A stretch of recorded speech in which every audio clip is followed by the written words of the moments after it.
Hello friends, welcome back to our channel. Friends, వీడియోలో మనం ఈరోజు అన్ని న్యూస్ పేపర్లో వచ్చినటువంటి ఇంపార్టెంట్ ఎడ్యుకేషన్ అప్డేట్స్తో పాటు చాలా ముఖ్యమైనటువంటి కరెంట్ అఫైర్స్ కూడా రావడం జరిగింది.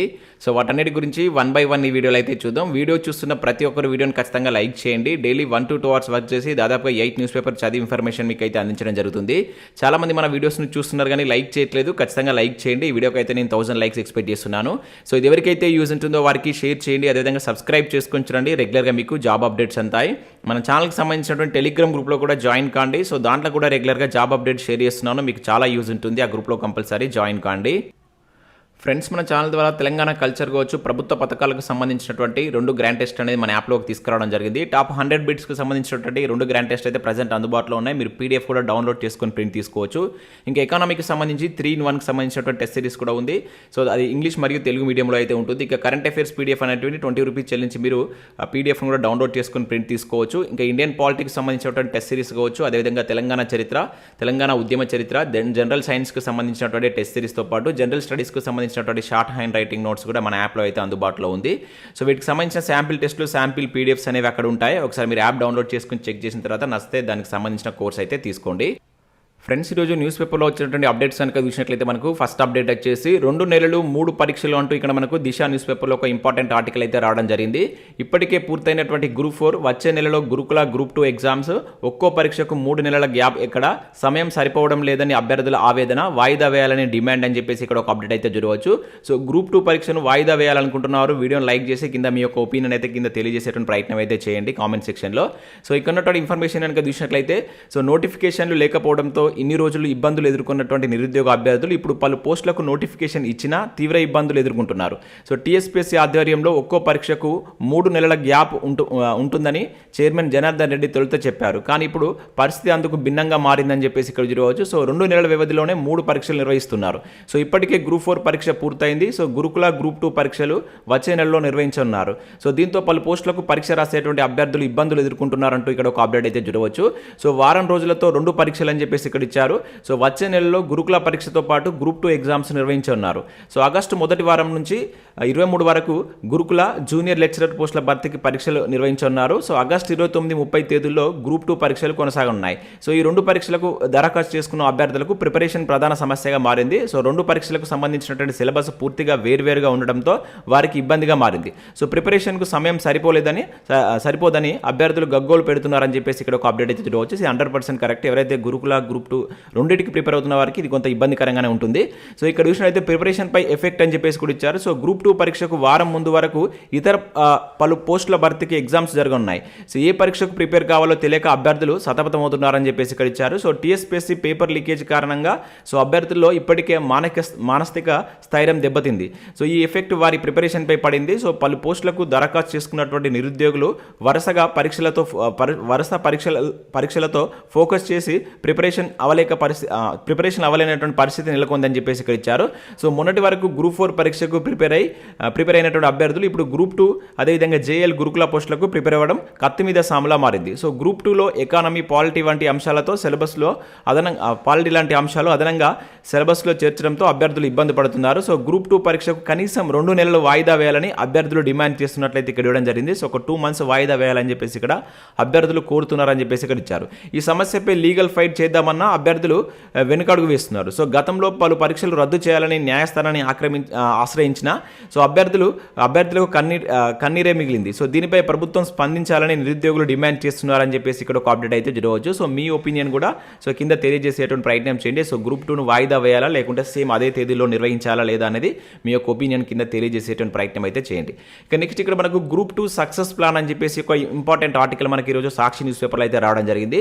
సో ఇక్కడ మనం చూసినట్లయితే గ్రూప్ 2 సర్వీసెస్ పరీక్ష తహసీల్దార్ కావచ్చు, అదేవిధంగా ఎక్సైజ్ సబ్ ఇన్స్పెక్టర్, అదేవిధంగా ACTO వంటి క్రేజీ పోస్టులు ఉండేటువంటి సర్వీసు. సో గెజిటెడ్ ర్యాంక్తో కొల్లు ఖరారు చేసేటువంటి పరీక్ష, అన్నిటికంటే మించి సర్కారీ కొలువు సొంతం చేసుకునేటువంటి అవకాశం. అందుకే గ్రూప్ 2కు లక్షల మంది పోటీ పడుతుంటారు. సో తెలంగాణలో గ్రూప్ 2 పరీక్షకు సన్నద్ధమవుతున్నటువంటి అభ్యర్థులకు తమ ప్రిపరేషన్ను మరింత పదును పెట్టవలసినటువంటి సమయం ఆసన్నమైంది అంటూ ఇక్కడ చూడవచ్చు. కారణం పరీక్షా తేదీలు సమీపిస్తుండడమే. సో ఆగస్టు 29-30 తేదీల్లో గ్రూప్ 2 పరీక్ష నిర్వహించేందుకు TSPSC సన్నాహాలు చేస్తుంది. ఈ నేపథ్యంలో గ్రూప్ 2 విజయానికి ప్రిపరేషన్ ప్లాన్ అంటే ఇక్కడ ఒక ఆర్టికల్ అయితే ఇవ్వడం జరిగింది. సో మనకి ఇక్కడ వాటికి సంబంధించినటువంటి ఇక్కడ పోస్టుల సంఖ్య కావచ్చు, తర్వాత మనకు సిలబస్కు సరితూగేలా విశ్లేషణాత్మక అధ్యయనం అనేటువంటి అవసరం. సో కామన్ టాపిక్స్ ఇది చాలా చాలా ఇంపార్టెంట్ అండి. మనకు ఉన్నటువంటి వాటిలో 4 పేపర్లో కామన్ టాపిక్స్ని మనం మొదటగా గుర్తించి వాటిని కంప్లీట్ చేయండి. లైక్ ఇప్పుడు మనం సొసైటీ చదువుతున్నప్పుడు దానిలో మనకు పాలిటిక్స్ సంబంధించినటువంటి అంశాలు ఉంటాయి. అదేవిధంగా మనకు భారతదేశ చరిత్రలో ఇది రైతు ఉద్యమాలు ఉంటాయి కదా, అది మనకు చరిత్రలో కూడా వస్తాయి. సో ఇటువంటి కామన్ టాపిక్స్ని లింక్ చేసుకొని చదివినట్లయితే సో చాలా వరకు మనం త్వరగా సిలబస్ను కంప్లీట్ చేసేటువంటి ఛాన్స్ ఉంటుంది. ఎకానమీలో కూడా కొన్ని కామన్ చాప్టర్స్ అయితే ఉంటాయి. సో వాటిని మీరు ఫోకస్ చేసి మొదటగా కంప్లీట్ చేసేటువంటి ప్రయత్నం చేయండి. సో ఏది వదలకుండా అని చెప్పేసి కూడా ఇచ్చారు. అదేవిధంగా సొంత నోట్స్. సో ఈ నోట్స్ అనేటువంటి కనీసం ఇంపార్టెంట్ పాయింట్స్ అన్నా కూడా మీరు ఒక నోట్స్ రూపంలో రాసుకునేటువంటి ప్రయత్నం చేయండి. అన్నిటిని కాకుండా కూడా ఒక టాపిక్ చదువుతున్నప్పుడు దానిలో కొన్ని బుల్లెట్ పాయింట్స్ లాంటి వాటిని మీరు ఒక నోట్స్లో రాసుకునేటువంటి ప్రయత్నం చేసినట్లయితే ఎగ్జామ్స్కి ఒక 10 days బిఫోర్ వాటిని రివిజన్ చేసుకునేటువంటి ఛాన్స్ ఎక్కువ ఉంటుంది. ఎక్కువసార్లు రివిజన్ చేసినట్లయితే మనకు వాటిని ఎక్కువగా గుర్తుంచుకునే అవకాశం ఉంటుంది కనుక నోట్స్ అనేది చాలా కీ రోల్ ప్లే చేస్తుంది.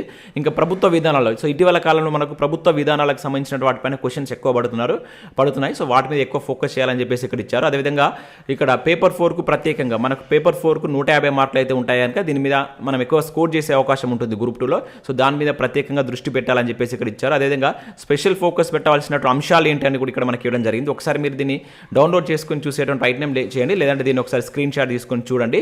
సో ముఖ్యంగా రివిజన్ అని చెప్పేసి కూడా ఇచ్చారు. సో ప్రతి టాపిక్ని మీరు చదువుతున్న ప్రతి టాపిక్ను మినిమం 1 hour ఒకసారి చదివితే ఒక 2 times దాన్ని రివిజన్ అయ్యే విధంగా ప్లాన్ అయితే చేసుకోండి. ముఖ్యంగా ఇంపార్టెంట్ టాపిక్స్ మాత్రం కంపల్సరీ మీరు రివిజన్ చేసేటువంటి ప్రయత్నం చేయండి. మీకు మంచి రిజల్ట్ వచ్చేటువంటి అవకాశం అయితే ఉంటుంది. ఇక నెక్స్ట్ చూసినట్లయితే 553 ఇక్కడ పేటెంట్స్ ఎగ్జామినర్ పోస్టులకు నోటిఫికేషన్ అయితే రిలీజ్ కావడం జరిగింది. సో న్యూఢిల్లీలో ఉన్నటువంటి controller general of patents design and trade marks department for promotion of industrial and international trade నుంచి మనకు 553 examiner of patent and design పోస్టులకు సంబంధించిన నోటిఫికేషన్ అయితే రిలీజ్ అయింది. సో బయోటెక్నాలజీ కావచ్చు, biochemistry, food technology, chemistry, polymer science లాంటి గ్రూపులలో వీటికి సంబంధించిన వేకెన్సీ అయితే ఉన్నాయి. అండ్ ఎలక్ట్రానిక్స్ కావచ్చు, అదేవిధంగా ఎలక్ట్రికల్ ఇంజనీరింగ్ సంబంధించిన విభాగాల్లో కూడా పోస్టులు అయితే ఉన్నాయి. సో సంబంధిత విభాగంలో మీకు డిగ్రీ, పీజీ ఉత్తీర్ణులై ఉండాలి. అదేవిధంగా దీనికి సంబంధించి 21 to 35 years మధ్య మీ ఏజ్ అనేది ఉండాలి ఇచ్చారు. సో ప్రిలిమినరీ, మెయిన్స్, ఇంటర్వ్యూ ద్వారా ఎంపిక ప్రక్రియ అయితే ఉంటుంది. సో ఇక్కడ జనరల్ ఓబీసీ వాళ్ళకు 1000 రూపాయల ఫీజు అనేటువంటిది ఉంది, అప్లికేషన్ ఫీజు. ఎస్సీ ఎస్టీ వాళ్ళకి వచ్చేసి 500 రూపీస్ ఉంది. సో వీటికి సంబంధించి మీరు నెక్స్ట్ మంత్ 4th వరకు అయితే ఆన్లైన్లో అప్లై చేసుకోవాల్సి అయితే ఉంటుంది. ఒకసారి మీరు ఇక్కడ వెబ్సైట్కి వెళ్ళి చూసి మీకు కనుక ఎలిజిబిలిటీ ఉంటే అప్లై చేసుకోండి.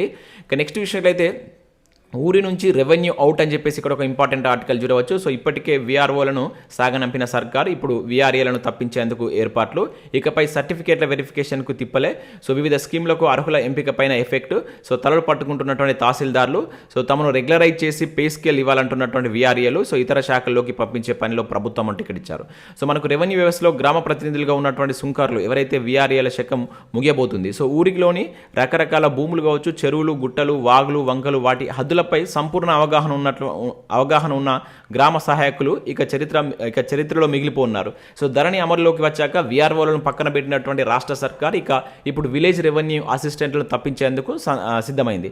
సో విద్యా అర్హతలను, సామర్థ్యాలను బట్టి సో ఇరిగేషన్, అదేవిధంగా పంచాయతీరాజ్, మున్సిపల్, అదేవిధంగా మిషన్ భగీరథ తదితర శాఖల్లో తీసుకోవాలని నిర్ణయించింది.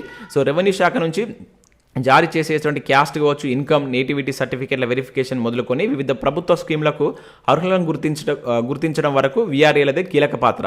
సో తప్పుల తడకలకు మారినటువంటి ధరణి వల్ల గ్రామాల్లో ఇప్పటికే భూ సమస్యలు పెరగడం, ప్రభుత్వ భూములు, చెరువులు కావచ్చు, గుట్టలు, వాగులు, వంకలు, అదేవిధంగా వాటి శిఖం భూములు ఆక్రమణకు అయితే గురవుతున్నటువంటి తరుణంలో ఊరిలో మిగిలి ఉన్నటువంటి ఒక్కగానొక్క రెవెన్యూ ప్రతినిధి కూడా తప్పించడంపై విమర్శలు వస్తున్నాయని చెప్పేసి ఇక్కడ మనకు వీఆర్ఏలకు సంబంధించిన దానిపైన ఒక ఆర్టికల్ ఈరోజు వెలుగు న్యూస్ పేపర్లో అయితే రావడం జరిగింది. ఇక నెక్స్ట్ విషయంలో అయితే మనకు వెలుగు సక్సెస్కి సంబంధించి కనుక చూసినట్లయితే ఇక్కడ మనకు చంద్రయాన్ 1, చంద్రయాన్ 2కి సంబంధించినటువంటి ఇన్ఫర్మేషన్ అయితే ఇచ్చారు.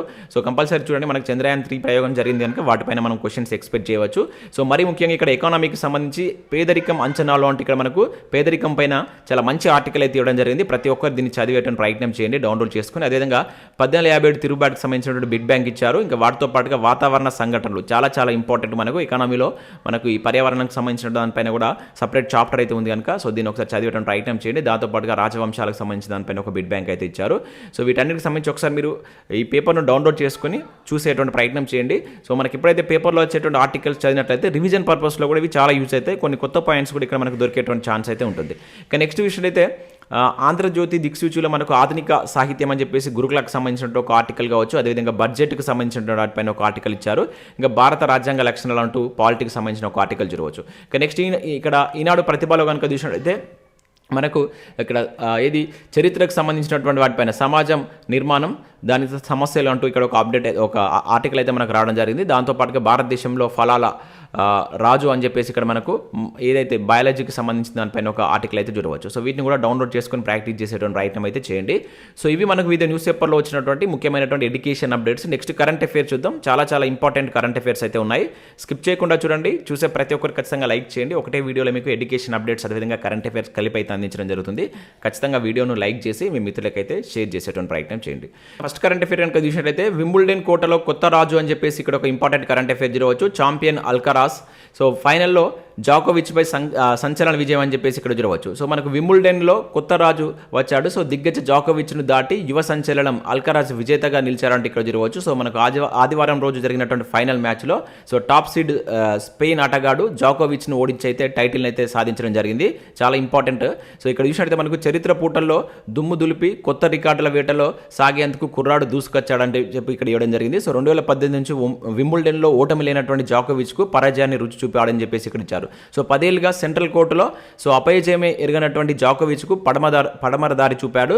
సో ఇక్కడ చూసినట్లయితే ఆల్ ఇంగ్లాండ్ క్లబ్లో 7 సార్లు ఛాంపియన్గా నిలిచినటువంటి జాకోవిచ్ను ఓడించాడు. సో వరుసగా 4 సార్లు ట్రోఫీని సొంతం చేసుకున్నటువంటి జాకోవిచ్ జోరుకు కళ్ళెం వేశారంటూ చూడవచ్చు. ఇప్పటికే భవిష్యత్తులో అగ్రశ్రేణి ఆటగాడిగా ఎదుగుతూ కితాబ్ అందుకుంటున్నటువంటి ఎవరైతే ఈ అల్కరాజ్ ఉన్నారో సో ఇప్పుడు ఈ వింబుల్డన్లో కూడా సో జాకోవిచ్ అంటే జనరల్గా వింబుల్డన్ అంటే జాకోవిచ్ దానికి ఫేమస్ అనమాట. సో అతన్ని ఓడించి మొదటిసారి ఇక్కడైతే ట్రోఫీని అయితే గెలుచుకోవడం జరిగింది. సో ఇది గుర్తుంచుకోండి, నేమ్ గుర్తుంచుకోండి. సో ఇతను ఏ దేశానికి స్పెయిన్కి సంబంధించినటువంటి కుర్రాడు, జస్ట్ 20 years ఏజ్ ఉన్నటువంటి కుర్రాడు. సో ఇక్కడ జాకోవిచ్ను ఓడించి సో ట్రోఫీని అయితే గెలుచుకోవడం జరిగింది. సో మహిళలకు సంబంధించి మనం నిన్న చూసాం. మహిళలకు సంబంధించి ఎవరు గెలుచుకున్నారనేది కింద కామెంట్ చేసేటువంటి ప్రయత్నం చేయండి. ఇక నెక్స్ట్ విషయం అయితే south zone they Duleep trophy అని చెప్పేసి ఇక్కడ ఒక ఇంపార్టెంట్ కరెంట్ అఫైర్ రావచ్చు. సో ఫైనల్లో వెస్ట్ జోన్ పరాజయం అని చెప్పేసి ఇక్కడ ఇచ్చారు. సో ఇక్కడ విషయం అయితే మనకు హనుమ విహారీ సారథ్యంలోని సౌత్ జట్టు దులీప్ ట్రోఫీ జట్టు విజేతగా నిలిచింది. సో ఆదివారం జరిగినటువంటి ఫైనల్ మ్యాచ్లో ఆ జట్టు 75 పరుగుల తేడాతో వెస్ట్ జోన్పై విజయం సాధించింది. సో చాలా ఇంపార్టెంట్. సో దులీప్ ట్రోఫీ విజేత ఎవరని చెప్పేసి అంటాడు, సౌత్ జోన్ అని చెప్పేసి గుర్తుంచుకోండి. సో దీనిలో మనకి ఇక్కడ చూసినట్లయితే ఇక్కడ Kaverappa player of the match అదేవిధంగా ప్లేయర్ ఆఫ్ ద సిరీస్ అవార్డుని అయితే అందుకున్నారు. So player of the match player of the series ఎవరు అందుకున్నారని చెప్పేసి కూడా అడగవచ్చు. సో గుర్తుంచుకోండి. సో సౌత్ జోన్ ఇది 14వ దిలీప్ ట్రోఫీ అనమాట. సో సౌత్ జోన్ ఇది గెలుచుకోవడం ఎన్నోవ దిలీప్ ట్రోఫీ అంటే 14వది అని చెప్పేసి గుర్తుంచుకునేటువంటి ప్రయత్నం చేయండి. సో చాలా ఇంపార్టెంట్. సో రంజీ ట్రోఫీ ఈసారి ఎవరికి వచ్చిందనేది కింద కామెంట్ చేసేటువంటి ప్రయత్నం చేయండి. ఈ ట్రోఫీస్ గురించి కూడా మనకు ఎగ్జామ్లో డైరెక్ట్గా క్వశ్చన్ అడుగుతారు, ఎవరు గెలిచారని చెప్పేసి ఇంపార్టెంట్. నెక్స్ట్ కనుక చూసినట్లయితే తెలంగాణలో తొలి కీల్గుంటే వీరగల్లు అని చెప్పేసి ఇక్కడ ఒక ఇంపార్టెంట్ కరెంట్ అఫైర్ చూడవచ్చు. సో తెలంగాణలో అత్యంత అరుదైనటువంటి కీల్గుంటే వీరగల్లును గుర్తించినట్లు కొత్త తెలంగాణ చరిత్ర బృందం పరిశోధకులు తెలిపారు. సో మహబూబ్ నగర్ జిల్లా జడ్చర్ల మండలంలో ఉన్నటువంటి గంగాపూర్ శివారులో ఉన్నటువంటి అల్వాన్పల్లిలో నిల్వైనటువంటి గొల్లత్తగూడి పరిసరాల్లో 6 వీరగల్లు ఉన్నాయి. సో ఒక్కో వీరగల్లుకు ఒక్కో ప్రత్యేకత ఉందని చెప్పేసి ఇక్కడ ఇచ్చారు. సో వాటిలో 2 శాసనాలు మినహా మిగతావి చదవడానికి వీలు కాని విధంగా ఉన్నాయని చెప్పేసి చరిత్ర అధ్యయనకారులు అయితే చెప్తున్నారు. అయితే ఈ 6 ఒకటి కీల్గుంటే గుర్తించినట్లు శ్రీ రామోజు అరగోపాల్ వివరించారు. సో ఇక్కడ కీల్గుంటే అంటే ఏంటంటే రాజు మరణాంతరం అతని భౌతిక కాయంతో పాటు ఓ అంగరక్షకుని కూడా సజీవ దహనం చేయడం లాంటి ఆచారం అన్నమాట. సో ఇటువంటిది సో మన తెలంగాణలో దొరకడం ఇదే ఫస్ట్ది అనమాట. ఓకే, చాలా ఇంపార్టెంట్. సో అలా ఎట్లయితే మనకు ఆత్మార్పణ చేస్తారో దాన్ని కన్నడలో కీల్గుంటే అని చెప్పేసి అంటారంట. సో ఇలాంటి వీరగల్లు తెలంగాణలో ఇదే మొదటిది అని కొత్త తెలంగాణ చారిత్ర బృందం సభ్యులు చెప్తున్నట్లు ఇక్కడ ఒక అప్డేట్ చూడవచ్చు. ఇది క్రీస్తు శకం 7 నుంచి 8వ శతాబ్దం మధ్య కాలం అయి ఉండవచ్చు అని చెప్పేసి చరిత్రకారులు అభిప్రాయపడుతున్నట్లు ఇక్కడ ఒక అప్డేట్ చూడవచ్చు. చాలా ఇంపార్టెంట్. సో ఇది ఎక్కడ లభించింది అనేది అడగడానికి ఛాన్స్ ఉంటుంది. సో మహబూబ్ నగర్ డిస్టిక్ అని చెప్పేసి గుర్తుంచుకోండి, జడ్చర్ల మండలంలో దీనికి సంబంధించిన ఆనవాళ్ళు అయితే లభించడం జరిగింది. ఇక నెక్స్ట్ విషయంలో అయితే కిషన్ రెడ్డికి global incredible INC leadership award అని చెప్పేసి ఇక్కడ ఒక అప్డేట్ చూడవచ్చు. సో ప్రదానం చేసినటువంటి యుఎస్ ఇండియా ఎస్ఎంఈ కౌన్సిల్ అని చెప్పేసి ఇక్కడ ఇచ్చారు. సో మనకు అమెరికా పర్యటనలో ఉన్నటువంటి కేంద్ర మంత్రి జి కిషన్ రెడ్డికి ప్రతిష్టాత్మక global incredible INC leadership award అయితే వరించింది. సో భారత్ అమెరికా దేశాల మధ్య వాణిజ్యం, వ్యాపారం, పీపుల్స్ టు పీపుల్ ఎక్స్చేంజ్ కార్యక్రమాలు నిర్వహించేటువంటి US India SME council so భారతదేశపు సంస్కృతిని ప్రోత్సహించడంతో పాటు పర్యాటక అభివృద్ధికి చేసినటువంటి కృషికి గాను కిషన్ రెడ్డికి అవార్డు వచ్చినట్లు ఇక్కడ ఒక అప్డేట్ అయితే చూడవచ్చు. సో అవార్డు పేరు గుర్తుంచుకోండి, వచ్చినటువంటి పర్సన్ ఎవరనేది కూడా ఇంపార్టెంట్. ఇక నెక్స్ట్ ఇక్కడ చూసినట్లయితే మనకు తుపాకీల అడ్డాగా యూపీ అని చెప్పేసి ఇక్కడ ఒక అప్డేట్ అయితే చూడవచ్చు. సో దేశంలో అత్యధిక లైసెన్స్డ్ గన్లు అక్కడే. సో ఎక్కువ గన్ లైసెన్స్లు శాంతి భద్రతకు సమస్యకు నిదర్శనం అని ఇక్కడ మనకు ఒక అప్డేట్ అయితే చూడవచ్చు నిపుణులు చెప్తున్నట్లు. సో ఇక్కడ చూసినట్లయితే మనకు అమెరికాలో హెచ్చరిల్లుతున్నటువంటి తుపాకీ సంస్కృతి శాంతి భద్రతను ప్రశ్నార్థకం చేస్తూ అక్కడ పోలీసులకు సవాల్గా మారింది. ఆ తుపాకీ సంస్కృతి ఇప్పుడు క్రమంగా భారత్లోకి కూడా పాకుతుంది. సో దేశంలోనే అత్యధికంగా లైసెన్స్డ్ తుపాకీలు ఉన్నటువంటి రాష్ట్రంగా బీజేపీ పాలిత ఉత్తరప్రదేశ్లో తొలి స్థానం బీజేపీ పాలిత రాష్ట్రమైనటువంటి ఉత్తరప్రదేశ్ తొలి స్థానంలో ఉందని చెప్పేసి ఇక్కడ ఇచ్చారు. సో యూపీలో ప్రతి 200 మందిలో ఒకరి దగ్గర తుపాకీ ఉందని సమాచారం. సో ఈ మేరకు ఓ ఆర్టీఐ ప్రశ్నకు కేంద్రం సమాధానం ఇచ్చినట్లు ఇక్కడ ఒక అప్డేట్ అయితే చూడవచ్చు. ఈ జాబితాలో మనకు జమ్మూ కాశ్మీర్, పంజాబ్ 3వ స్థానంలో ఉన్నాయని చెప్పేసి ఇక్కడ ఇచ్చారు. ఇక్కడ వాటికి సంబంధించిన ఇన్ఫర్మేషన్ చూడవచ్చు. సో ఉత్తరప్రదేశ్లో ఉన్నటువంటి లైసెన్స్డ్ గన్స్ ఎన్ని ఉన్నాయి అండ్ జమ్మూ కాశ్మీర్లో, పంజాబ్లో, మధ్యప్రదేశ్లో అంటే ఇక్కడ ఆర్టీఐకి సంబంధించి ఒకరు అడగగా సో దానికి సంబంధించిన ఇన్ఫర్మేషన్ ఈ విధంగా అయితే రావడం జరిగిందనమాట. నెక్స్ట్ చూసినట్లయితే లక్ష అథ్లెట్ జ్యోతికాకు రీలే కాంస్యం అని చెప్పేసి ఇక్కడ ఒక అప్డేట్ మనం చూడవచ్చు. సో జ్యోతి ఎర్రాజుకి మరో పథకం అని చెప్పేసి ఇక్కడ ఒక అప్డేట్ అయితే రావడం జరిగింది. సో మనకు ఏదైతే బ్యాంకాంగ్ వేదికగా జరుగుతున్నటువంటి ఆసియా అథ్లెటిక్ ఛాంపియన్షిప్లో ఈనాడు సిఎస్ఆర్ కార్యక్రమం లక్ష అథ్లెట్ దండి జ్యోతిక శ్రీ మెరిసిందని చెప్పేసి ఇక్కడ ఇచ్చారు. సో ఈ ఆంధ్రప్రదేశ్ అథ్లెట్తో పాటు హీనా, ఐశ్వర్య, సుబాతో కూడినటువంటి భారత జట్టు మహిళ 4x400 మీటర్ల రీలేలో కాంస్య పథకాన్ని గెలిచినట్లు ఇక్కడ ఒక అప్డేట్ అయితే మనకు రావడం జరిగింది. సో మనకు ఈ వేదిక అనేది చాలా ఇంపార్టెంట్. ఇక్కడ మొత్తం పథకాలు ఎన్ని గెలిచాయని మనం లాస్ట్లో ఇది అయిపోయిన తర్వాత ఒకసారి చూసేటువంటి ప్రయత్నం అయితే చేద్దాం. నెక్స్ట్ విషయంలో అయితే నేడు ఆర్థిక మంత్రులతో G20 భేటీ అని చెప్పేసి ఇక్కడ చూడవచ్చు. సో హాజరు కానటువంటి సెంట్రల్ బ్యాంక్ గవర్నర్లు. సో కేంద్ర ఆర్థిక మంత్రి సీతారామన్ అధ్యక్షతన సమావేశం జరగనున్నట్లు ఇక్కడ ఒక అప్డేట్ జరగవచ్చు. సో మనకు జూలై 17-18 తేదీలో జరగనున్నటువంటి 3వ G20 ఆర్థిక మంత్రుల సెంట్రల్ బ్యాంకర్ల సదస్సుకు సమావేశానికి మనకు ఆర్థిక శాఖ మంత్రి అయినటువంటి నిర్మలా సీతారామన్ అయితే అధ్యక్షత వహించినట్లు ఇక్కడైతే చూడవచ్చు. సో గాంధీనగర్ పర్యటనకు బయలుదేరాలని ఇచ్చారు. సో ఇది ఎక్కడ జరగబోయేటువంటి ప్రదేశం వచ్చేసి మనకు గాంధీనగర్ గుర్తుంచుకోండి. సో ఇవి ఎక్కడ జరిగాయని చెప్పేసి ఎక్కువ అడగడానికి ఛాన్స్ ఉంటుంది మనకు. అదేవిధంగా దీనికి సంబంధించినటువంటి 2వ G20 ఆర్థిక మంత్రుల సదస్సు అనేటువంటి మనకు బెంగళూరులో జరగడం జరిగిందనమాట. మొదటిది ఎక్కడ జరిగిందనేది కింద కామెంట్ చేసేటువంటి ప్రయత్నం అయితే చేయండి. సో ఇవి మనకు వివిధ న్యూస్ పేపర్లో వచ్చినటువంటి ముఖ్యమైనటువంటి ఎడ్యుకేషన్ అప్డేట్స్, అదేవిధంగా కరెంట్ అఫైర్స్. సో వీడియో నచ్చినట్లయితే లైక్ చేసి మీ మిత్రులకైతే షేర్ చేయండి. Thanks for watching. Thank you everyone.